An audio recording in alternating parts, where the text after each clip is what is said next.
Mesdames, messieurs, soyez les bienvenus en direct de l'Est. Plongeons ensemble dans l'humour francophone d'ici et d'ailleurs et découvrez des humoristes à écouter, à aimer et surtout à applaudir avec Mélodie. Faites un maximum de bruit pour Rire à l'Est.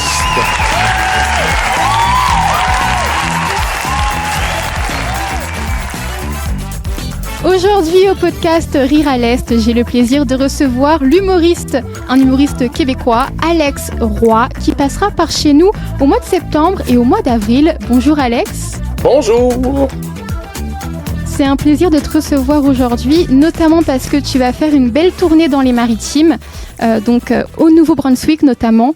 Et tu vas donc déjà venir par chez nous dès septembre. Le 10 septembre, ça démarre à Saint-Jean. Et ce qui est très bien, parce que à Saint-Jean, nous avons notamment une radio communautaire francophone. Alors peut-être que tu verras mes collègues. Donc c'est pour la tournée Debout. Certaines personnes croyaient que c'était que les gens allaient être debout. Est-ce que c'est ça? Oui, parce que quand ils achètent le spectacle, ça écrit spectacle Alex Roy debout. Fait qu'ils pensent qu'on achète le spectacle Alex Roy debout, qu'ils vont regarder le spectacle debout. Il y en a qui m'ont écrit: est-ce que c'est un concept? On va vraiment regarder le show debout? Puis, tu sais, j'ai dit, ben non, c'est juste le titre, là. Ça... Tout le monde va être assis. Il n'y a pas d'inquiétude, tout le monde est assis dans le spectacle. Ça peut être un concept aussi. Ça aurait pu, mais c'est désagréable de donner des spectacles avec des gens debout dans un show d'humour. Ouais. Donc Debout, c'est ton deuxième one man. Avant ça, tu avais ton premier Des choses qui arrivent. Ouais. Par contre, j'ai fait quand même des petites recherches et Des choses qui arrivent, c'est pas vraiment ton tout premier spectacle. Ça dépend. C'est où tu veux aller avec ça? C'est quoi que tu as vu comme recherche? Alors, tu avais un spectacle dédié surtout aux écoles secondaires et aux jeunes. Oui, c'est vrai. C'est vrai que j'ai écrit un spectacle pour les écoles secondaires, puis j'étais déjà passé aussi au Nouveau-Brunswick. Je faisais mon show et le show d'école secondaire, ça fait assez longtemps. Fait que c'était drôle de suppléant. Puis, mais ça, c'est vraiment juste pour les élèves de secondaire. Drôle de suppléant. En fait, ce spectacle-là, il t'avait permis quand même d'aller, je crois, en Ontario, d'aller aussi pas mal au Québec. ONB, est-ce que tu as été plus loin avec ce spectacle? Ontario, Nouveau-Brunswick, île du Prince-Édouard, l'île de la Madeleine. Mais l'île de la Madeleine, non, mais ça me c'était pas pour un spectacle secondaire. J'ai-tu été ailleurs aussi? Avec cette... Non, je pense. Je veux dire, au Québec partout, là. Mais j'avais fait une vitrine, puis... brag, là, je vais avoir l'air de me vanter un peu, mais je suis le premier humoriste québécois qui a fait une tournée. Je pense que j'ai fait quelque chose comme 50 à 70 shows là, en Ontario. Francophone, évidemment. Mais il y avait déjà eu des franco-ontariens qui avaient fait, mais jamais de... C'est souvent des chanteurs, des magiciens, des trucs comme ça, mais pas humoristes québécois. Fait que oui, j'ai fait énormément d'écoles. Et dans le spectacle Drôle de suppléant, qu'est-ce que tu racontais justement? Quelle chose parce que Drôle de suppléant, moi je le vois comme quand même ton premier spectacle. Bon, je sais que tu comptes pas comme nous, parce que c'était surtout pour un public jeunesse, public école, donc oui, les parents n'ont pas pu voir, oui, c'était pas accessible au grand public. Tu disais quoi dans ce spectacle? C'est sûr que je vais parler un petit peu de comment je l'ai vécu avec les professeurs, mais pas, tu sais, peut-être un petit segment de 5-10 minutes, mais sinon, j'allais vraiment pareil avec une touche que tu peux retrouver dans mes spectacles à moi, mais c'est juste que je prenais des trucs qui se disaient. Il y avait pas de gag de religion, pas de sacre, pas de... évidemment pas de gag sexuel, tu sais, fait que c'était vraiment juste des trucs qui peuvent passer partout. Puis même ces gags-là, quand je le faisais dans mes shows adultes, ça fonctionnait quand même. Fait que c'est pas... Tu sais, c'était juste que c'était accessible. Puis, mais il y avait peut-être un brin de folie que j'acceptais, que je me permettais, que... Tu sais, parce que je fais aussi beaucoup de beatbox dans mes spectacles. Je fais des effets sonores avec ma bouche. Fait que tout ça, les autres, ils tripaient, là, tu sais. Fait que j'en mettais des imitations sonores. Fait que c'est juste, ouais, c'est un peu ça. C'est un peu ça que je faisais dans mon spectacle. Et est-ce qu'il y a toujours du... Oui, vas-y. J'allais dire, il y a eu un autre show avant ça que j'ai déjà fait 1 heure. Je me rappelle plus, par exemple, si j'avais un titre. C'était juste 1 heure avec Alex Roy en 2011 ou 2012. Où ce que là, j'y allais avec tout le matériel que j'avais à cette époque-là. Puis, ben c'était bon, mais c'est juste que quand j'ai fait mon spectacle des choses qui arrivent, là, j'y étais avec autre chose. Ouais. C'était plus simple de voir des choses qui arrivent comme ton premier spectacle parce que tu te présentais vraiment au grand public avec ce spectacle-là. Oui. Est-ce que dans le spectacle debout, tu as aussi des moments de beatbox ou d'imitation? Oui. En fait, dans des choses qui arrivent, il y avait des segments que c'est juste...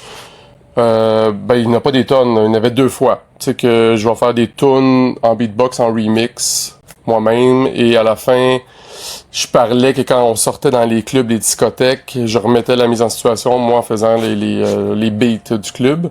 Puis dans le deuxième show, debout, là, j'ai une machine, un loop, qu'on appelle, un loop machine, là, un Boss 505, en tout cas que je peux faire 5 beats en loop, même plus que ça, là, c'est à l'infini.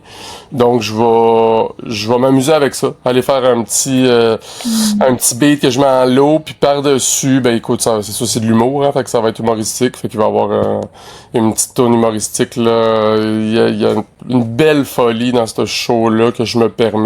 Puis là, je m'en vais complètement ailleurs avec cette machine-là où que je peux aller faire un petit effet de temps en temps puis que le beat, il continue à rouler puis que je m'amuse par-dessus ça.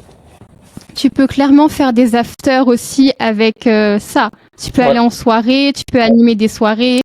Je pourrais, mais en même temps, tu sais, j'ai un certain talent, oui, parce que si le monde aime ça puis qu'ils veulent que j'en refasse, mais quand je regarde à cette heure sur TikTok ou peu importe, là, ceux qui sont vraiment forts là-dedans puis qui gagnent des concours, là, c'est un autre niveau, tu sais. Fait que je m'amuse avec ce que je suis capable de faire.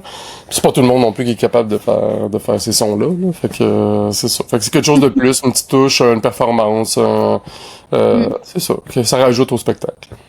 Et comment t'as démarré l'humour? Qu'est-ce qui t'a donné envie? Tes tout débuts, comment ça s'est passé?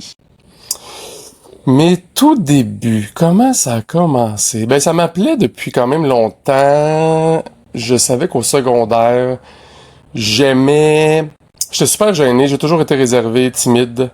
Puis quand je faisais des oraux à l'école, ça devenait un show d'humour parce que j'étais tellement stressé puis je voulais avoir l'attention des gens dans la classe. Je trouvais ça plate, ceux qui faisaient leur oral, tout le monde dehors sur le bureau, puis fait qu'on dirait que le stress faisait en sorte que j'improvisais, je sortais une folie, puis le monde riait, puis j'ai fait qu'il y a quelque chose à faire avec ça. J'aimais ça, c'est sûr, faire rire, là, en général, la classe. Puis mes premiers pas sur la scène, ça a été justement avec les sons. Parce que j'en parle, ça, dans mon deuxième spectacle, c'est que j'étais à la cafétéria, un de mes amis disait « Pars-nous un beat », je pars un beat, puis là, il y a le prof de musique qui passe, puis qui dit « Ah, c'est toi qui fais ça avec ta bouche? » Là, je fais « Oui ». Il dit « Ok, tu vas faire partie du spectacle de musique de fin d'année, prépare-moi un petit number de 3 à 5 minutes. » Puis là, j'ai fait un numéro juste de son, pendant 5 minutes. Fait que je touchais à la scène pour la première fois. Puis après ça, ben tu sais, je voyais des humoristes à la télé. Puis genre, il me semble que... Je le disais déjà à ma mère, et ça, là, je vais faire ça plus tard. Mais tu sais, elle était comme, ben oui, c'est ça. Puis après ça, je voulais comme pas commencer ça à 18 ans. Au secondaire, j'ai été au cégep à plein de domaines différents. J'ai été à l'université en France, justement, une session. On était à Limoges, un de mes chums, on a dit, on s'en va, là, en plein milieu. Puis on a étudié là-bas, puis là, je pensais juste à écrire des blagues. Puis quand je suis revenu au Québec, ben j'ai pris des cours de soir à l'École nationale de l'humour. Puis j'ai vu que j'avais un talent parce qu'on faisait un numéro devant un public à la fin des discours. Puis ça fonctionnait bien. Fait que c'est là que j'ai comme eu la piqûre, puis c'est le bouche à oreille qui s'est fait. Mais tu sais, je me voyais pas absolument faire une carrière avec ça. Je savais que ça serait compliqué, fait que je travaillais comme vendeur, serveur à temps plein. J'avais 2 jobs, puis plus je faisais des spectacles de temps en temps. Puis au fur et à mesure, j'ai délaissé l'autre job pour qu'en 2013, je ne vis que de ça. Une longue histoire pour arriver Ça. Et est-ce que ça a été dur pour toi de te plonger complètement dans ce métier-là? Est-ce que tu as eu des peurs que ça ne marche pas, que ça ne paye pas ton loyer, par exemple? Ouais, vraiment, vraiment. C'est pour ça que je me lançais pas à fond. Je pense que j'aurais pu le faire bien avant ça. Je le voyais qu'il y avait le talent, que je faisais des galas, que je manquais pas de spectacles. J'avais toujours des shows, mais à un moment donné, je travaillais à la SAQ. Mais je pense qu'il y a pas ça au Nouveau-Brunswick, hein, SAQ, la Société des alcools du Québec, là, où je vendais. Oui, ça s'appelle Alcool NB. OK. Mais que, tu sais, c'était quand même un bon salaire, puis, tu sais, j'aurais pu, là, mettons, que faire que ça, mais je faisais des spectacles, puis là, je diminuais mes heures, mais je faisais comme j'étais rendu, je faisais 5 heures par semaine, puis, tu sais, ça m'a donné, c'est ma femme aussi, là, qui a dit, hey, là, je pense que tu peux, essaye, plonge, vas-y, puis au pire des pires, je ferai d'autres choses, plus tard, mais c'est, tu sais, c'est de plonger puis de se lancer dans quelque chose d'insécure. Ouais, ça a été long avant que je le fasse. Et est-ce que quand tu montes sur scène, tu ressens le stress? Qu'est-ce que tu fais avant de monter sur scène? Est-ce que tu as comme une routine pour te mettre dans la vibes? Je me tourne les couettes parce que je sais pas pourquoi, je suis bien stressé. C'est ça, j'arrête pas de jouer après mes cheveux, je bois beaucoup, je me promène de gauche à droite. Y a toujours un stress, mais encore plus quand dans mes débuts, puis quand je teste du nouveau matériel, que quand je m'en vais, que j'ai aucune idée si le public va rire ou pas, quand je casse du matériel, là je suis stressé, puis je peux être bougon là dans la journée, tu sais, parle-moi pas trop, je suis dans ma tête, je suis dans ma bulle, mais au fur et à mesure que le show avance, là, c'est plus un petit adrénaline, là, un petit stress, le fun, que il faut que j'en aille un. Parce que c'est arrivé des fois qu'on dirait que tu n'as pas, tu sais dans quoi tu t'embarques, t'es bien dans tes bottines, puis le show des fois va pas comme tu veux parce que t'as pas justement le petit edge, là, le petit stress qu'il faut. Ouais. Mais je sais plus qui disait ça, mais j'ai déjà entendu quelqu'un dire, peut-être pas dans le milieu de l'humour, que si tu ne ressentais plus de stress avant de faire quelque chose, avant de monter sur scène, c'est peut-être qu'il fallait arrêter. Est-ce que tu es d'accord avec ça? Ouais, j'ai déjà entendu ça, moi aussi. C'est pas fou. C'est pas fou. Je pense qu'à un moment donné, si t'as plus cette adrénaline-là, ben, je présume que le plaisir est plus là. Tu sais, faut justement que tu te mettes en danger dans ce métier-là. Fait que, tu sais, je me rappelle, moi, le premier number que j'avais fait, qui était mon premier gala que j'ai fait à Juste pour rire, qui est un numéro complètement personnel, touchant, que le monde me disait, pas sûr que tu devrais, c'est une bonne idée. Mais je me mettais vraiment en danger avec ça, puis ça a fait, ça a bien été, ça a fait un hit, là, tu sais, c'est là que je me suis fait un peu connaître. Puis c'est comme dans mon deuxième show, il y a un numéro qui est complètement ailleurs, très absurde, pété, que je faisais pas dans ma première tournée. Puis là, je me suis dit, je me permets ça, j'y vais, je fonce. Avec ma machine aussi, c'est une autre affaire que au début, j'osais même pas l'essayer, je faisais un petit beat, puis ah non, j'étais nerveux, fait que j'ai amené ma machine sur le stage, puis j'en faisais un ou j'en faisais pas. Puis là, j'ai vu que le monde aimait ça, puis j'ai travaillé ça. Fait que faut se mettre en danger, même si c'est pas le fun. Moi, je ressens trop le stress de la personne qui va monter sur scène. Très souvent, je stresse plus que la personne sur scène aussi. C'est ce qui est problématique parce que moi, je suis dans la salle, mais je suis spectatrice. Ouais. Donc... Ben, je pense que ma femme ressent ça aussi. Dans les événements plus importants, là, le stress pour moi. Ouais. Puis tu veux pas... Tu sais, je te comprends aussi, là, quand je vais voir un spectacle, puis... Mais ça se peut que moi, je vive le stress quand je sens que la personne... Là, c'est pas... tu sais... Tu vois qu'il y a quelque chose qui fonctionne pas, là, puis tu vas, t'aimerais ça l'aider, mais tu peux pas. Fait que, ouais. Quand tu présentes ton spectacle, quand t'es tout seul, bon, t'es peut-être entouré aussi d'une petite équipe, mais quand t'es en gala, t'as d'autres, tu sais, humoristes dans les coulisses, ce qui fait que tu dois trouver quand même un endroit seul pour te mettre en condition. Comment t'arrives à gérer ce côté-là quand t'es avec d'autres humoristes, quand il y a d'autres personnes autour de toi? Ben, on a toujours une loge. C'est sûr qu'on n'est pas tout seul dans la loge. On peut être 2, 3, mais tu vas toujours trouver ton moment que tu vas être tout seul. Ou à la limite, moi, je me promène dans les corridors, puis je suis dans ma bulle, puis je fais mes affaires. Ou t'essaies de trouver un petit coin tranquille. Tu vois, du monde, des fois, sont dans le coin, puis Il parle au coin, il parle au mur, tu sais. Mais on sait tout ce qu'on est en train de faire. On est juste en train de se remettre le texte en bouche. Même si on le connaît, on dirait qu'il faut se le répéter juste avant de rentrer sur le stage. Puis, mais tu sais, une fois que t'es vraiment plus à l'aise, ben là, t'essayes de changer les idées en jasant aux autres humoristes. Ça en enlève un peu le stress, là, avant d'embarquer sur le stage, là. D'ailleurs, qu'est-ce que tu préfères? Est-ce que tu préfères comme jouer dans les comédie clubs, jouer dans des théâtres, jouer lors de galas? Quel est ton environnement, on va dire, favori? Ben, j'aime tout quand même. Tu sais, les petites places super intimes là, de 100 personnes, j'aime ça parce que t'as le contact direct. T'as l'impression, tout le monde a l'impression que t'es leur ami là. Tu sais, c'est vraiment proche. T'es dans ton salon. Grosse salle, c'est juste que t'as un retour de rire, une vague vraiment forte. Fait que tu sais. C'est un gag, mettons, dans une salle de 100 personnes qui va bien fonctionner, là-bas, il va être, dupliqué, là, ça va être...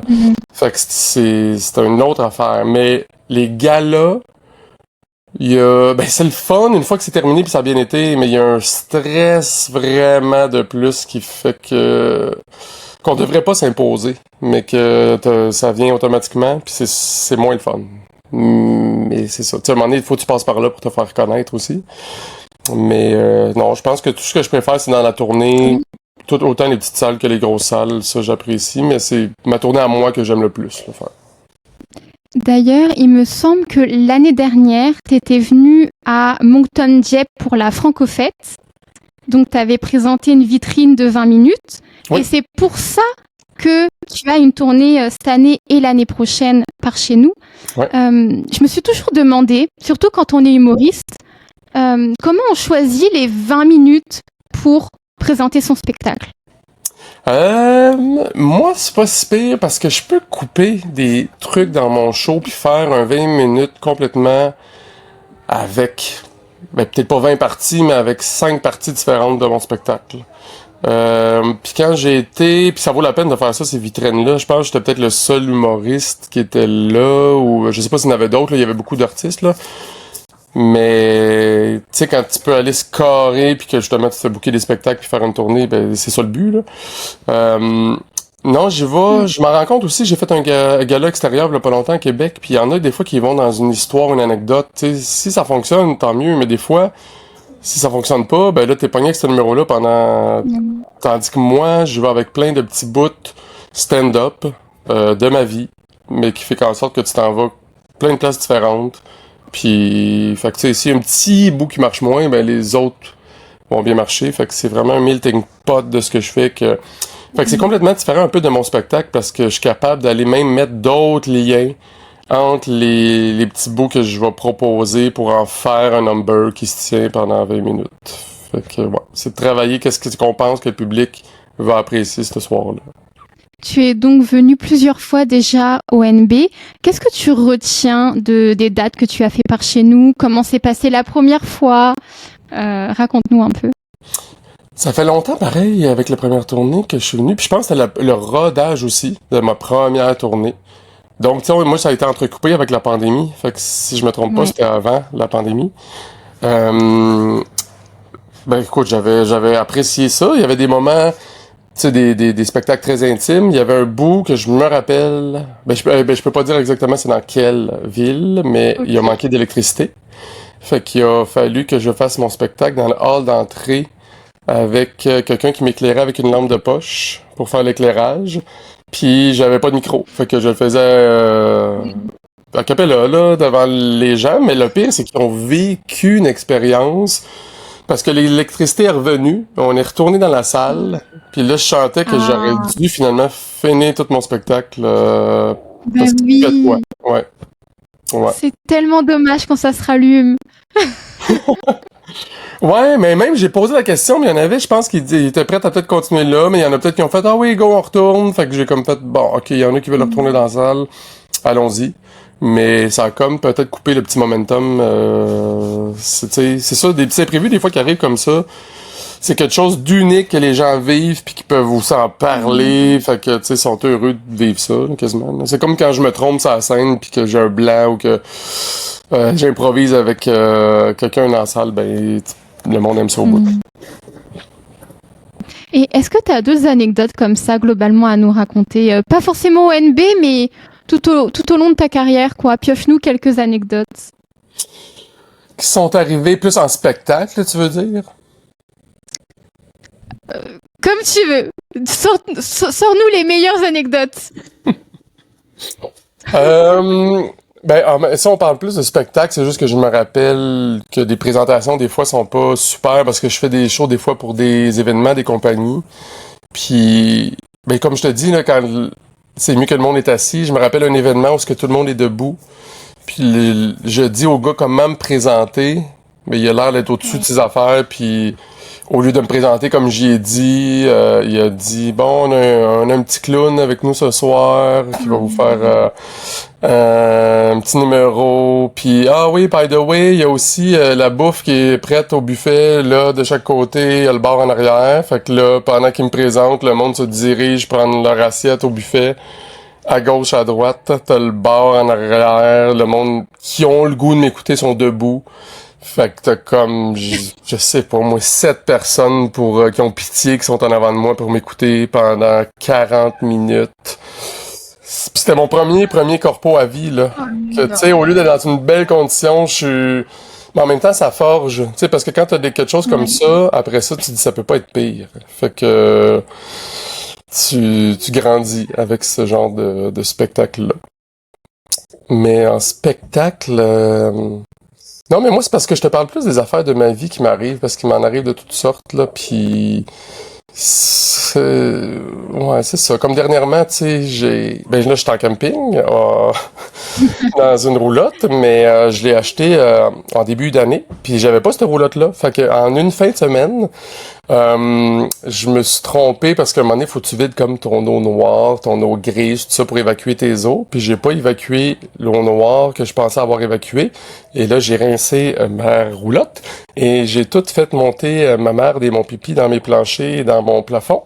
Et j'ai scrappé ma roulotte en une fin de semaine. Fait que je venais d'acheter une roulotte, je l'ai scrappée en une fin de semaine, et là, il a fallu que je m'en achète une autre. Fait que ça, c'est du Alex Roy. C'est distrait qui est pas ses affaires, puis que ma blonde avait dit, demande pour être sûr, puis je l'ai pas faite. Fait que voilà, c'est moi. Et est-ce que t'es du genre un peu à procrastiner et à remettre les choses au lendemain? Oui, je procrastine. On dirait que tu peux tout...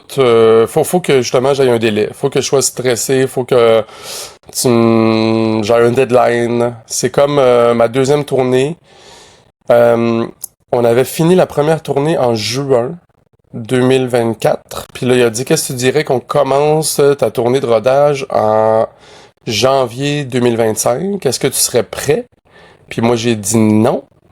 Fait que puis j'ai dit non, fait que je me suis rajouté des dates en octobre-novembre 2024. Fait que au lieu de repousser ma tournée, je me suis dit je vais me rajouter des dates avant pour me donner un stress de plus pour écrire toute la fin de l'été puis me casser la gueule un peu en début de tournée en octobre-novembre 2024 avant d'arriver avec la tournée un petit peu plus officielle là, en 2025. Pour donc parler un peu plus du spectacle Debout. Debout, raconte-nous les prémices de ce spectacle. Il faudrait que j'aille mon petit pacing devant moi. Mais grosso modo, je te parle, c'est sûr que je suis beau-père de 3 enfants. Fait que j'ai rencontré ma femme avec 3 enfants. Ça, évidemment, j'en parle. Je vais parler de mes jumelles. Fait qu'on a 5 enfants au total, moi puis ma femme. Je vais parler... On dirait que j'essaie de me remettre toutes les petits bouts en tête. De moi aussi, que j'ai un frère et une sœur. Fait que comment qu'on vivait ça ensemble, entre frères et sœurs, avec un père qui travaillait beaucoup. Qu'est-ce que je parle? Non, c'est bizarre, hein? On dirait que quand t'as pas le spectacle, t'es pas en train de le jouer. Je cherche les sujets. Mais il y a beaucoup d'autodérision, là, de moi, à quel point je suis influençable. J'ai un déficit d'attention. Je parle d'intimidation que j'ai subi un petit peu à l'école, que je vais retourner ça aussi avec ma belle-fille, qu'elle intimidait, que c'était l'inverse, qu'il fallait que je joue avec le rôle inverse. Je vais parler, ben, évidemment de ce que je vis, ben, à quel point que les jumelles, je veux dire, on est fatigué, puis comment qu'on a vécu ça. On avait de l'aide aussi de la belle-mère, de la belle-sœur. Je vais parler de... Je suis en train de me chercher. Ben, même si on a entendu des millions de fois comment moi j'ai vécu la vasectomie, là. Parce que, tu sais, si je suis capable de l'amener sur scène, c'est parce que je sais que j'amène autre chose puis que le monde rit, sinon je le ferais pas. L'achat de la maison aussi, parce qu'on a acheté une maison juste avant la pandémie. Puis d'aller la recherche, là, que ça C'était soit sur le ça. bon moment pour le faire. Comment? Ouais, exactement. Tu sais, en plus, une maison, je m'étais loué une vanne, vu qu'on avait 5 enfants, puis j'avais déjà une autre auto. Fait que dans le fond, je me suis mis un petit peu dans la merde sans le savoir, parce qu'après ça, l'argent rentrait plus. Puis l'auto que je venais juste de louer, ben je me déplaçais pas parce qu'on restait confinés. Fait que ouais, c'est ça. Mais je parle toutes les visites là des maisons, que ça fonctionnait pas, puis que finalement on s'est fait construire, puis que j'ai laissé ma blonde toute choisir. Fait que grosso modo, ah oui, puis je parle un rêve vraiment bizarre que j'ai fait, mais que là je pars dans une folie là, c'est là que un numéro bien pété absurde que j'étais pas sûr de garder au début, mais que finalement que c'est un des meilleurs numéros. Puis c'est ça. Fait que puis je m'en vais aussi avec ma machine de temps en temps. Il y a un gars qui va m'inspirer de quoi, puis là je pars une chanson là-dessus. Fait que je pars sur mon petit loop, puis je pars un beat là-dessus. Fait que ça ressemble à ça. Mais ça reste un Alex Roy un petit peu et ben là, c'est ça ouais, c'est ça. C'est une chose. Ça va dans tous les sens. Ouais. Est-ce que en général, tu te souviens de tes rêves? Pas tant, mais c'est ça. Quand je me rappelle, je vais écrire des petits bouts là-dessus. Puis des fois, c'est ben pété. Fait que là, c'est pour ça que je m'en permets beaucoup dans cette show-là, sur cette partie-là, ce rêve-là. Quand on lit le résumé du spectacle Debout, donc ça parle, enfin en tout cas c'est écrit que tu évoques toutes les choses qui te motivent à te lever le matin. Ouais. Ben grosso modo, c'est sûr que j'en parle premièrement de mes filles, qui est une méga raison de me lever le matin. Puis mon travail, je vais parler aussi comment mes débuts pour en venir à avoir cette carrière-là. Fait que tu sais, je pense que le bonheur, comme j'explique, c'est d'avoir une raison de se lever de son lit. Puis c'est ça. Fait que je vais évoquer un petit peu toutes les raisons qui m'aident à me lever de mon lit. Mais c'est parce que dans le show, tu te rends compte aussi que même si c'est debout, c'est pas moi qui prend, mettons, toutes les décisions, puis que c'est pas moi qui se tient le plus debout dans la vie. Puis c'est ça, mais il y a aussi un lien aussi par rapport aux filles que mes filles pendant 5 ans, ils m'ont tenu réveillé debout pendant toutes les nuits. Fait que ça a été un petit bout plus tough, hein, on était bien fatigués. Fait que ça, je l'évoque aussi. Parce que en fait, toi, t'es entouré de filles à la maison. Ouais. J'ai ma femme, c'est 2 filles, puis on a eu 2 filles. Ben, on a eu un gars aussi. Fait que c'est le seul, mais c'est le plus vieux, fait que c'est le premier qui est parti. Fait que j'ai été à la maison avec 5 filles pendant un bon petit bout. Et c'est comment de vivre entouré de filles? Ben ça va parce que moi j'avais dit à ma femme quand elle était enceinte, tu sais dans le meilleur des mondes, moi, tu sais on savait qu'on avait des jumeaux, on savait pas au début c'était quoi le sexe, puis je dis moi 2 filles, je serais super heureux. J'ai toujours aimé la relation avec mes belles-filles. Je sais pas, tu sais, je suis pas leur père, mais c'est tout comme, tu sais, puis j'ai vraiment adoré ça. Puis j'étais super heureux quand j'ai eu mes jumelles, puis c'est la plus belle affaire au monde qui m'est arrivée. Comment tu écris? Est-ce que tu as besoin de te poser et te dire ok, là j'écris, ou l'inspiration te vient un peu n'importe quand Des fois, t'as pas le choix de t'imposer d'écrire. Tu sais, quand mon deuxième choix arrivait, fallait que, ok, je m'assois, puis let's go, on trouve des idées, on écrit. Mais sinon, j'aime mieux que, il m'arrive de quoi, je le note, ça mijote, je vais m'emmener commencer à l'écrire, le travailler, Fait que, tu sais, ce qui se passe dans ma vie, à un moment donné, je l'écris. Mais il y a toujours des périodes que, tu sais, t'as pas le choix. Faut que tu composes, tu sais, faut que t'écris, faut que t'aies du matériel. Fait que je m'assois, puis même si t'écris 4 pages, puis t'en as une demi-page qui est bonne, ben, c'est ça, tu sais, faut que t'écrives bien de la merde pour arriver à sortir du bon stock. Et comment tu sais si la blague va fonctionner, si c'est du bon stock, justement? T'es obligé de la tester sur scène ou tu testes avant avec des proches? Ben, tu le sais jamais vraiment. Il y a des fois, t'écris de quoi, puis on dirait que c'est sûr, ça va marcher. Tu sais, dans ta tête, ça, c'est bon. Il y a des trucs que tu le sais pas. Des fois, je teste souvent à ma femme, qui est pas loin, mais on dirait que quand j'y teste, je suis pas sur le stage, je suis pas dans l'émotion, fait qu'elle fait, je sais pas. Essaye-les, puis on verra. Puis, mais quand il arrive, par exemple, là, je dis, OK, il doit y avoir quelque chose de bon là-dedans. Fait que, mais des fois, je teste de quoi, ris pas pantoute, puis quand je le fais sur scène, finalement, c'est bon. Ouais. Fait que, t'as pas le choix de te casser la gueule, là, puis d'aller le tester en public. Mais on a souvent la technique Big Mac qu'on appelle, ou non, sandwich de marde qu'on appelle. Fait que, C'est quoi? c'est que t'as ton sandwich de marde, c'est que, mettons, t'as ton, je sais pas si c'est le pain ou la boulette, là, mettons, le pain, on peut dire que c'est de la marde, là, fait que, tu le testes, puis si ça marche pas, ben t'arrives avec ta boulette que tu sais que c'est du matériel bon que t'as déjà pour te remonter, puis après ça tu rajoutes, tu restes avec ton pain, puis c'est ça, fait que tu te promènes. Moi avant des fois j'essayais complètement un nouveau numéro pendant 15 minutes, mais c'est parce que si ça marche pas, c'est long. Fait que des fois t'es mieux d'essayer des petits bits, tu t'envoies avec quelque chose que tu sais qui est bon, tu reviens avec un petit bit qui marche, que t'es pas sûr, fait que tu build up avec ça. Et comme il t'arrive donc de faire des tournées dans plusieurs régions et dans plusieurs provinces, est-ce que tu as tendance à changer comme des petits bouts, des petites références dans ton spectacle, suivant là où tu joues? Ça peut arriver, mais tu sais, exemple, quand j'avais été joué en France, ben en fait, j'avais été joué à Paris, Suisse, Belgique, Marrakech à un moment donné. Fait qu'il y a bien des affaires que tu t'adaptes, que tu changes, puis tu demandes, hey, ça, je peux-tu te parler de ça? Puis là, mais non, ils disent pas ça. Fait que là, tu changes des mots. Ou tu changes ben, mettons, c'est une expression québécoise, ben, je peux pas la faire en France, parce que les autres, ils comprendront rien. Fait que, parce que même que dans ma première tournée, je finissais avec l'expression se faire chier des mains. Puis que je savais qu'eux autres, s'ils utilisaient pas ça. Fait que je pouvais pas le faire. Mais je pense que tu peux la comprendre quand même, on comprend le sens. Ouais, ou à la limite, je l'avais fait puis je l'avais expliqué. Je sais pas trop. Je me rappelle plus si je l'avais fait.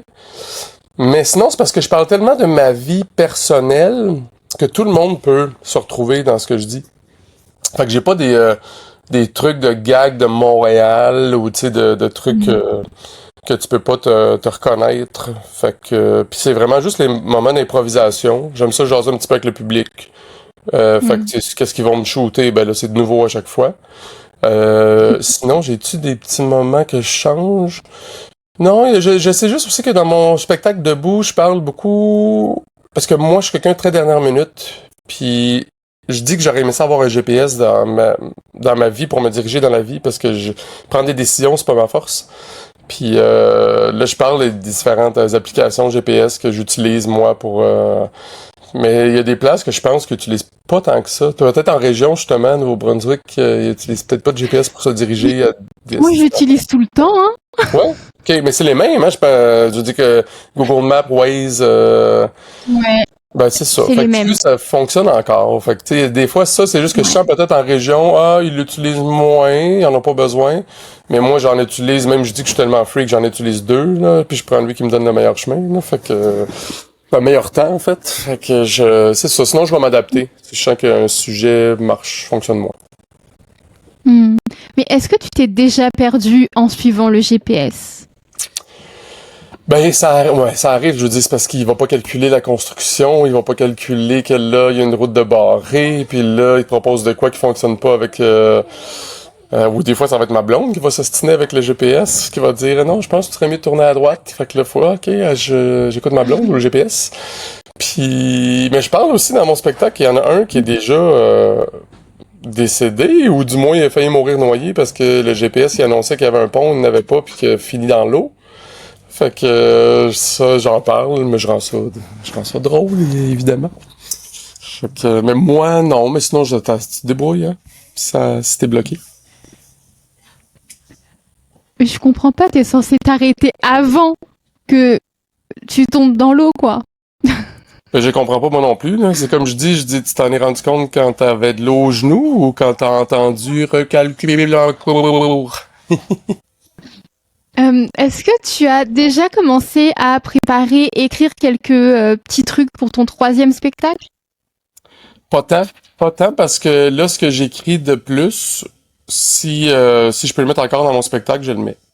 Fait que là, je veux qu'il soit le meilleur possible. Puis quand que celui-là va être officiellement en route, mettons à partir d'octobre, ben là, je pense que le matériel que je vais trouver va être dans mon prochain. Mais en même temps, des fois, même si le spectacle est sorti officiellement, je le modifie encore. Fait que il se modifie tout le temps un petit peu tout le long. Tu sais, il y a du monde qui peut voir ton spectacle en début de tournée, puis là, ils viennent le revoir en fin de tournée, puis là, c'est pas le même. Mais dans ma tête à moi, oui, c'est le même, mais t'as changé des petites affaires ici et là qui font que les autres, on dirait qu'ils ont pas le même spectacle. Et quand tu tournes un spectacle, ça peut durer 2-3 ans. Est-ce qu'à un moment, tu ne te lasses pas de ce que tu racontes sur scène? Ben, c'est ça, je pense qu'il faut que tu essaies de trouver des petits moyens, des moments où ce que tu le joues un peu différemment, tu le dis différemment, tu essaies quelque chose.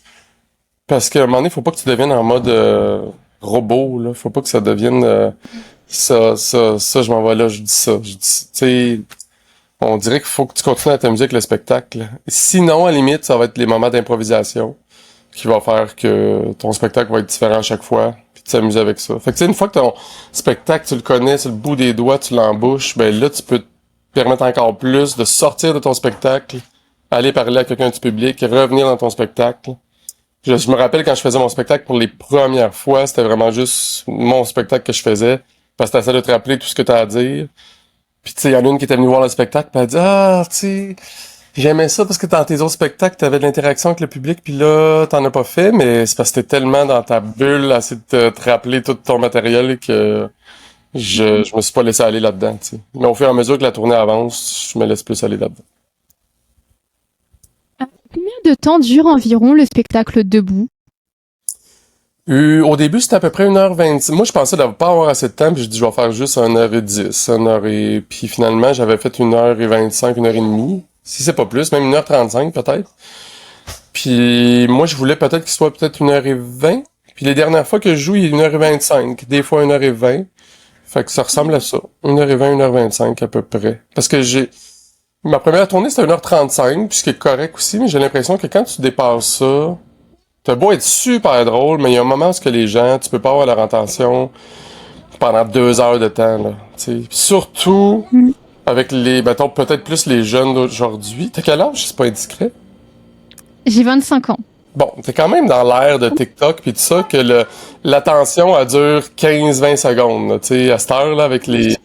Fait qu'imagine tenir quelqu'un pendant 1h30, c'est sûr qu'à un moment donné, ils partent ailleurs dans leur tête, pis... Fait que je pense qu'1h20, 25, c'est comme le spot parfait. Mais ça m'arrive pendant parfois des concerts ou je ne sais quoi, où en fait je suis ailleurs. Parce que la musique, ça transporte un peu. Oui. Mais je sais que c'est pas bien. Mais même moi, quand je vais voir un show d'humour, même si je fais ça, je pars des fois, là. Je pars des bouts, là. Je pars j'en reviens. Je sais pas. C'est humain aussi, là, en même temps, là. Ben, ou peut-être que c'est juste moi, Alex Roy, puis d'autres mondes qui sont perdus, là, mais c'est dur d'avoir l'attention longtemps.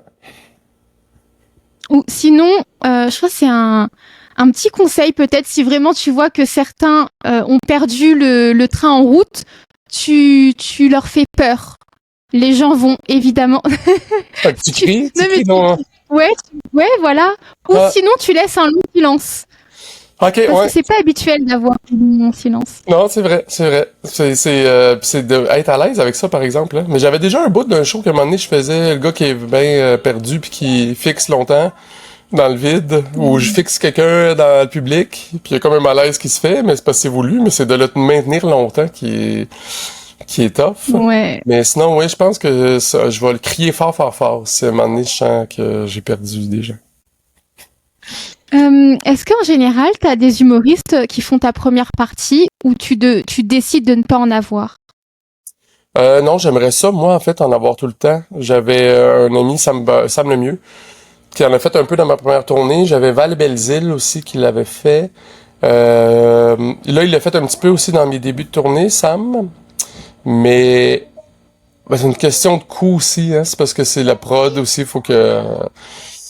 Sinon, j'en amènerais tout le temps une, mais c'est des coûts de plus, fait que là, faut qu'ils décident, puis eux autres, des fois, ils veulent pas, fait que là... Sinon, mais je me suis habitué à faire mon show tout seul, mais c'est juste... C'est un petit peu plate, t'es vraiment tout seul, là. J'ai même pas une équipe, là, de techniciens ou de... Fait que quand je m'en vais, je suis dans ma loge, tout seul, puis je mange tout seul, puis je fais mes affaires. Comment c'est possible? Ben, je me suis habitué, puis je suis quelqu'un aussi qui est quand même solitaire dans la vie, puis qui est habitué, puis qui est dans ma bulle, fait que ça va. Mais je sais qu'il y en a qui sont incapables, puis qui ont besoin de quelqu'un avec eux, là. Mais moi, ça va, mais j'aimerais ça, avoir quelqu'un qui me suit tout le temps, puis avec qui tu t'entends bien, puis que tu partages, puis même Sam Lemieux, il venait voir mon spectacle, puis des fois, hey, ça, à cette bout-là, tu pourrais faire ça, puis il me chauffe des idées, puis le numéro, le show évolue, fait que, ouais, fait que si je pouvais, je n'emmènerais tout le temps une. Puis je pense que le public aime ça, il voit une nouvelle tête à chaque fois, fait que, ouais. Oui, aussi. Moi, je trouve que c'est un peu gagnant-gagnant, surtout en région aussi, où ça permet évidemment à la première partie de se faire connaître dans la région, où ça peut être l'occasion de donner une chance à un humoriste qui vient de cette région-là. Je trouve que c'est gagnant-gagnant.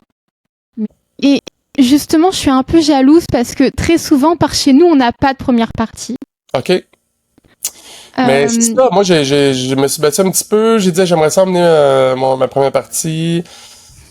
À cause des coûts, la prod veut pas, parce que moi je le paye de ma poche puis je l'amène avec moi, c'est à voir. Sinon ça se peut choix tout seul. T'as encore quelques semaines pour décider. Ouais, mais sinon, Mélodie, t'as le temps d'écrire un 8 minutes. Puis de... 8 minutes? Ouais. Top chrono? Je peux pas être 5 si t'es pas à l'aise avec ça. Après, tu finis ta tournée le 12 avril à Fredericton. Si tu le dis. C'est Oh non, pardon, excuse-moi. Tu finis pas ta tournée. Non, la tournée au NB, je veux dire, se termine le 12 avril à Fredericton. J'explique pourquoi. Parce que tu vas venir donc au mois de septembre, du 10 au 14 septembre. Donc tu seras à Saint-Jean, Kedgewick, Campbellton, Miramichi et Shippagan au mois de septembre. Et ensuite, au mois d'avril, tu fais Edmundston, Petit Rocher, Dieppe et Fredericton. C'est bon. Je sais même pas si tout ce que tu me dis, c'est tout dans le même coin puis que ça suit ou si je vais faire beaucoup de voyages. Alors, je pense que tu vas voyager pas mal. Hein. Ah ouais? Mais c'est bien, tu vas voir un peu les territoires. Mais comme, d'ailleurs, tu commences à Saint-Jean le 10 septembre. À Saint-Jean, j'ai l'un de mes collègues qui, en fait, il adore l'humour, il adore les one-man, etc. Donc, il me semble qu'à Saint-Jean, c'est à l'Arkef de Saint-Jean. De toute façon, ça ne peut qu'être là. Donc, il y a la radio francophone qui se trouve à l'Arkef de Saint-Jean. Et il travaille à la radio. Il s'appelle Sébastien. Tu vas peut-être pas t'en souvenir, mais au pire, je peux te faire un rappel. OK. Tu veux que quoi? Que je l'amène sur le stage? Non, mais après, il va m'en vouloir. En plus, je pense que possiblement, il doit faire les lumières. Ah, OK. Parce que parfois, il fait des lumières pour certains spectacles à Saint-Jean. OK. Donc, il te met en lumière. Donc, Parfait, ça. Je vais essayer de me rappeler. Sébastien. Mais oui, si tu t'ennuies, au pire, le 12 avril, à Fredericton, comme ça me laisse plusieurs mois pour travailler, d'accord? Tu game? Est-ce que c'est quelque chose qui te... Ben, tu sais, tu fais de la radio, fait que tu t'aimes parler. Oui, je raconte ma vie, hein. Tu te verrais-tu faire ça? Ou c'est quelque chose qui te hante puis que tu fais un non impossible, j'ai trop... Le truc, c'est que là, on est au mois d'août, tu viens en avril à Fredericton, donc pour moi, c'est dans longtemps. Ouais. Je vois pas le stress, je vois pas le... Redis-moi ça Ouais. Puis si t'es quelqu'un en... qui procrastine, ben là, tu vas, j'ai le temps, j'ai le temps, j'ai le temps, j'ai le temps. Puis là, fini le moment, tu vas faire, non, ah non, pourquoi j'ai dit que je pourrais le faire. Mais au pire, si t'es game, vas-y, je suis game. Comme ça, tu seras pas tout seul. Tu serais game? Arrête de me faire peur. Ouais, je suis game. J'ai vécu l'expérience la plus canadienne ever. J'ai ma collègue qui est sortie du studio. Je me suis fait attaquer par des écureuils. Ah ouais? Et quand j'en parlais, aucune personne, genre aucun Canadien, ça ne lui était arrivé. Mais c'est vrai, mais attaquer, il t'a grimpé dessus, Ils m'ont couru après. Et moi, j'ai juste couru parce que j'avais peur. Et Mais j'ai ça m'est attrapé... arrivé, par exemple, de me faire courir par un écureuil. Ah ouais, mais là, ils étaient 4. Hein. Ah, mais ok, là, toi, c'est une gang, ok. C'était une gang. Mais c'est vrai. Le pire, c'est que c'est vrai, j'invente Et où, pas. c'est dans ton coin? Oui, Ok. j'allais au travail un lundi matin. Je me promène pour arriver. Moi, je suis quelqu'un qui marche beaucoup. Et là, j'entends des petits bruits d'écureuils. Je me retourne. J'en vois plusieurs. Je me dis, je suis peut-être dans un rêve. Mais bon, je me retourne. Et puis ça court vite, hein. Et ça a peur de rien. Donc, moi, je cours. Le truc, c'est que je suis allée voir sur Internet après. Que fait-on quand on est attaqué par des écureuils? Il ne faut surtout pas courir. Et moi, j'ai fait tout ce qu'il fallait pas faire. Ben, ils disent-tu vraiment quoi faire? Tu fais le mort devant l'écureuil? Tu fais quoi? Bah, tu sais, j'avais déjà entendu que pour les ours, fallait crier et faire du bruit. Donc je me suis dit, les écureuils, ça fonctionne pareil. Tu fais du bruit, tu cries, et puis ils ont peur. Ils ont pas eu peur. Mais j'avoue que ça peut être intimidant, un animal vraiment plus petit que toi qui te fonce dessus, qui a pas peur, T'imagines, ils me seraient montés dessus? puis qui te Ils sont pas... grignote la horte, Bah que ouais, tu te mets à gicler, puis le lendemain dans le journal, morte c'est horrible. par un écureuil. Mais j'ai jamais entendu personne mourir à cause d'un écureuil, par exemple. Mais il paraît qu'ils sont très farouches et... Enfin, voilà. Mes collègues ont adoré l'anecdote et ils se sont surtout foutus de ma gueule. Mais bon. De quoi on parlait déjà? De première partie, Ouais. de ta tournée ONB. Première partie, que bon, on verra. Peut-être qu'il va en avoir une, peut-être que non. Peut-être que Mélodie le Fredericton. T'arrives avec ton anecdote d'écureuil, puis tu trouves d'autres choses si ça marche pas. Bah, je peux essayer de le faire avec un autre animal, sinon. Ouais, ça marche pas, là, tu rajoutes un autre animal, puis tu build up. Mais tu sais, c'est une... comment je pourrais dire ça? Pas une épreuve, mais c'est un bel exercice quand même, hein? D'essayer de voir si t'es capable en 5 minutes Ouais. de faire rire le public. Ça va être ton open mic. Ok.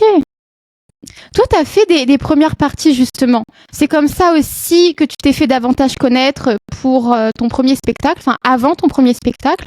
Comment tu as rencontré les humoristes? Parce que tu as fait les premières parties de Lise Dion, t'as fait José Godet aussi. Comment tu les as rencontrés? Comment ça s'est fait? Lise Dion, en fait, c'est parce qu'on est dans la même boîte de production, mais à la base, c'est une femme qu'elle voulait. Elle voulait avoir une femme en première partie. Fait qu'elle a essayé, je pense 2, je sais pas 3, humoristes, que ça faisait pas nécessairement la job, qui ont pas peut-être, en tout cas, rentré comme qu'elle voulait, ou qui ont pas aimé l'expérience parce que c'est un public vraiment différent peut-être de leur public à eux. Puis moi, j'ai eu un appel à un moment donné, hey, puis essayé une première partie parce que elle avait essayé avant puis ça a peut-être pas cliqué. Fait que j'y étais dans mon petit coin à Saint-Lin-Laurentide et ça a full bien fonctionné. Fait qu'après ça, ben j'ai juste continué à les faire. Puis, mais je dis ça, mais il y en a d'autres qui l'ont fait. C'est vrai, Ève Côté, elle l'avait fait avec, mais tu sais, c'est pas parce qu'elle a fait un boom après ça, elle faisait sa tournée puis toutes ses affaires fonctionnaient super bien. Mélanie Ganimé l'avait fait aussi à quelques reprises. Puis c'est ça. Puis moi après ça, ben une fois que je l'ai fait, ça a fonctionné, ben ça a juste été moi qui ai fait tout le restant de sa tournée à Lise. Puis après ça, les Grandes Crues qui étaient dans la même boîte de production que moi aussi, j'ai fait une 50aine de premières parties avec eux. Vraiment des publics différents. Fait que j'avais le public vraiment comme plus âgé de Les Dion, public plus jeune des Grandes Crues. Fait que t'avais différents publics dans ma salle qui venaient voir le spectacle. Là, c'est vraiment de tous les âges, là, moi. Là. Il y en a qui amènent leurs enfants, leurs ados. Puis t'as beaucoup de têtes blanches, qu'on pourrait dire, là, des gens beaucoup plus âgés dans ma salle. Puis là, José Godet, il a travaillé avec moi sur mon premier show.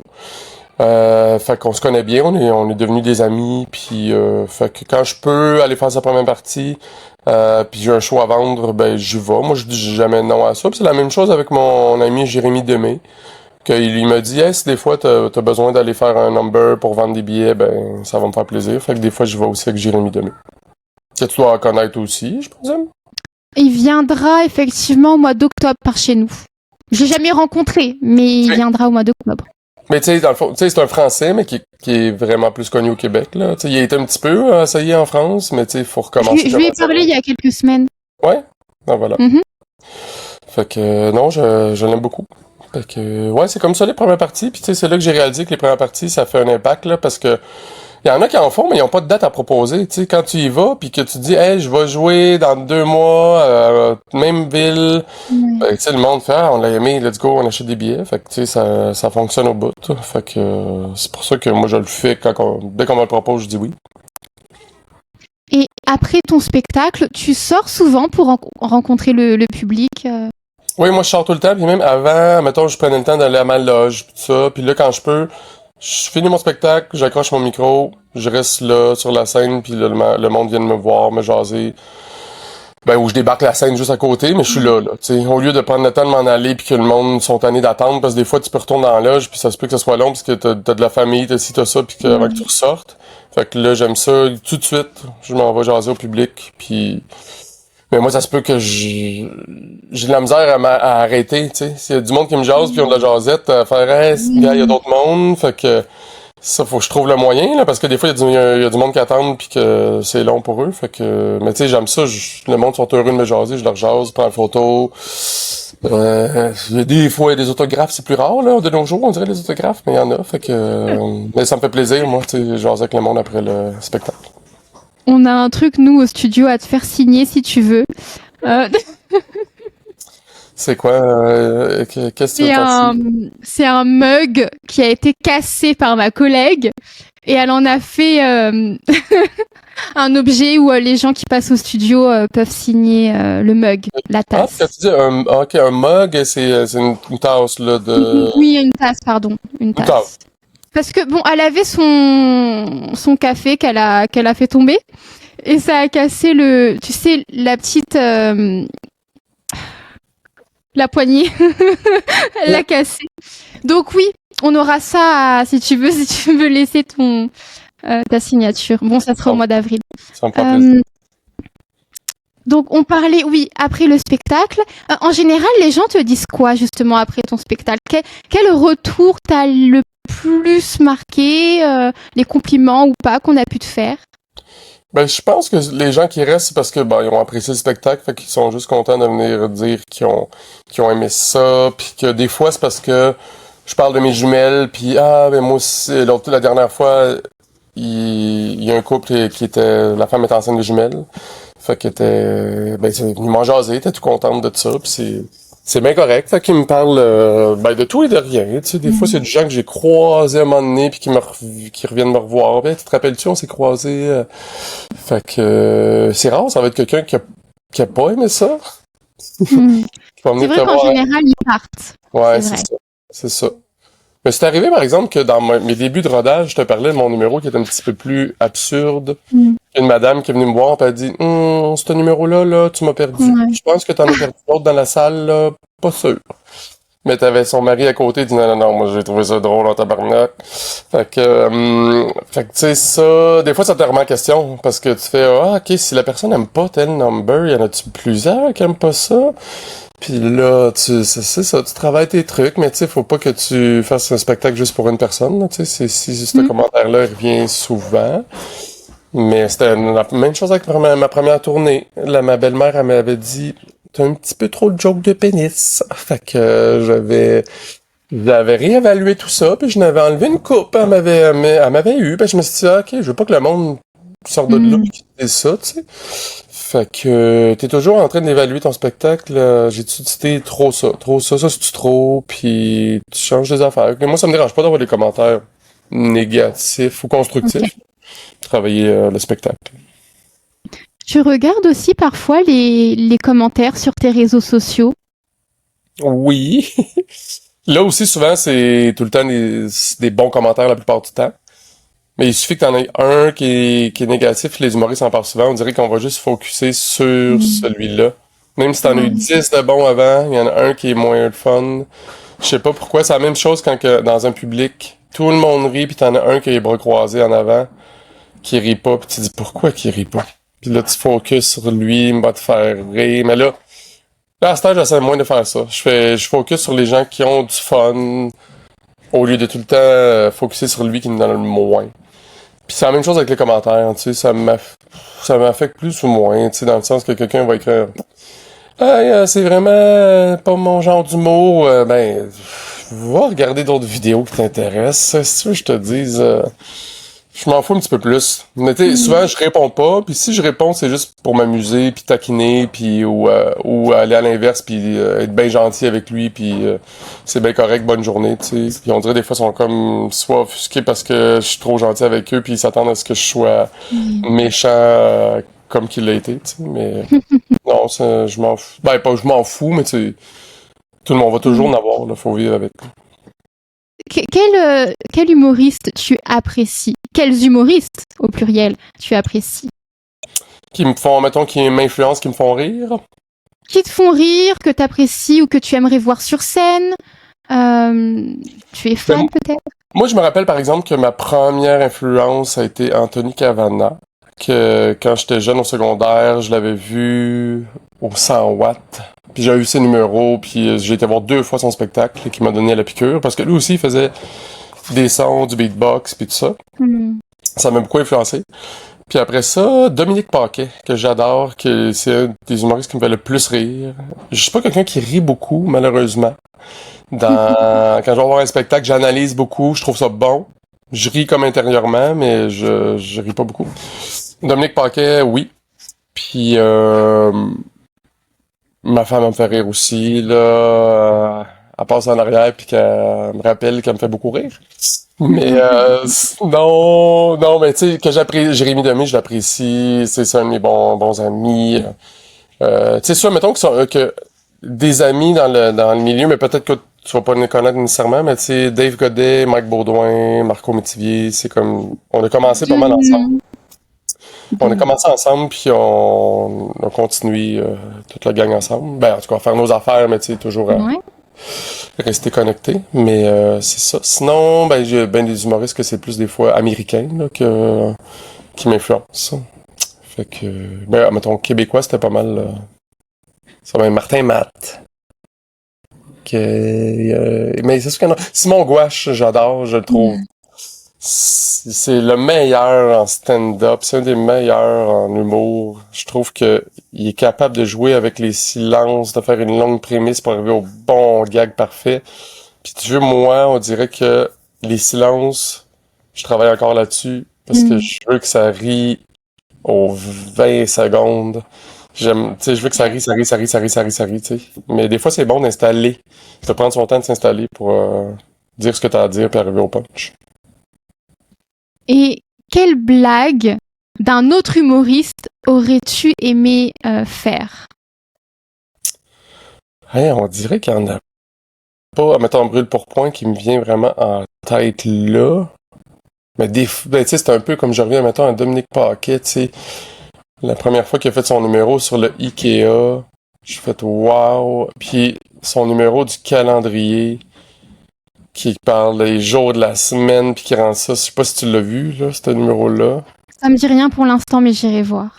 Non, mais tu sais, c'est tellement absurde que dans un mois, il y a 31 jours, l'autre, il en a 30, là, ça va s'appeler lundi, mardi, puis qui fait juste faire la mise en situation, comment que le gars qui a voulu vendre le calendrier, jaser, aller aux gens, village en village, leur expliquer, puis le monde comprend rien, puis que c'est pété, puis c'est un des meilleurs numéros là que. Ben, Mais tu sais, tu fais comme. Ça te correspond un peu bien, je trouve. Ouais. Tu sais, c'est brillant, c'est bien amené, puis lui, il joue bien ses personnages. Ouais. Mais tu sais, il y a bien des affaires comme Simon Gouache qui fait, puis je fais waouh, ça c'est bon. Mais c'est ça, mais on dirait que tu sais, le calendrier là, qui m'est venu, là, mais tu sais, il n'y a pas un gars précis, sinon que. Ouais. Ouais. Donc, Alex Roy, on te retrouve au NB dès le 10 septembre prochain. Donc, le 10 septembre à Saint-Jean, le 11 septembre à Kedgewick, le 12 à Campbellton, le 13 à Miramichi et le 14 à Shippagan. Oui. Ça, c'est pour le mois de septembre. Et en avril, le 9 avril, Edmundston, le 10 avril, Petit Rocher, 11 avril, Dieppe, et ça se termine le 12 à Fredericton. Ah oui, donc! Une belle tournée. Je suis contente parce que en général, les gens qui font des tournées par chez nous, ils passent surtout au nord, parce que c'est francophone. Mais toi, tu vas dans plusieurs villes, franchement. Enfin, c'est pas toi qui as décidé, mais tu peux dire bravo à. C'est francophone, fait qu'il n'y aura pas beaucoup de francophones. Non, il y a des communautés francophones au sud. C'est juste que, grosso modo, le nord est quand même plus francophone. Caraquet, Edmundston, Dieppe aussi. Globalement, tu peux entendre du français dans les rues. C'est un peu plus rare d'entendre du français dans le sud, dans la rue. Mais t'as des communautés francophones partout. La preuve, on a fêté la fête des Acadiens et Acadiennes il y a quelques jours. Et il y a eu du monde au centre-ville, etc. On a fait une belle célébration de 3 jours. Donc, et puis il y a des centres communautaires, comme je t'ai dit, à Fredericton, il y a un centre communautaire francophone, à Saint-Jean aussi, à Miramichi aussi. Donc, tu seras bien entouré. Ah, ben tant mieux. Mais tu sais, je présume que les places qui sont un peu moins francophones, ben tu sais, ça va être des shows plus intimes, puis. Aussi, c'est très bien. Ouais. Bah, non, mais je l'ai fait avec l'Ontario, avec les écoles puis tout ça. Fait que je faisais pas juste les écoles, je faisais mon show aussi. Fait que tu sais, t'allais dans les places que c'est des petites communautés, mais qui veulent, ils en ont besoin d'autres aussi. Hein. Exact, mais oui, parce que les gens en fait ont besoin de rire en français. Ouais. Parce que je te dis ça, mais évidemment tu ne sais pas. Quand je suis arrivée à Fredericton, je me suis dit c'est dommage, il y a pas de comédie club.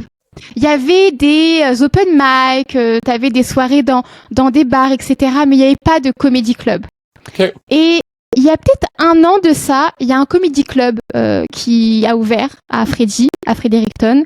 Comédie club pour l'instant surtout anglophone, mais le gérant est bilingue et il me semble que leur projet c'est d'amener, par la suite, parce que le temps de se lancer, tu vois, mais à l'avenir, ils vont proposer plus de programmation francophone.